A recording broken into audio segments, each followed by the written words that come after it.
Welcome back to another technical deep dive here in the debug zone. Today we're tackling a big question and breaking it down with us from other users. Hopefully this clears up some misconceptions and helps you get the answer you need. So buckle up, stay a little curious, and let's jump right in.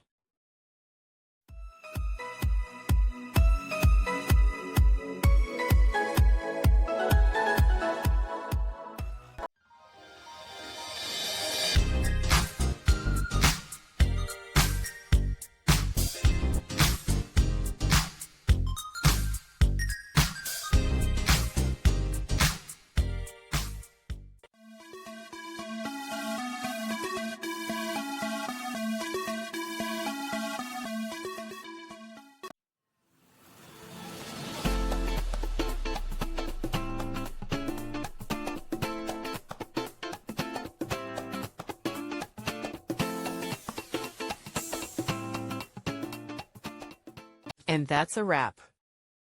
I hope you found the answer you were looking for. If you did, take a second to hit that subscribe button. It really helps out. And let me know in the comments which solution worked best for you. See you next time in the debug zone.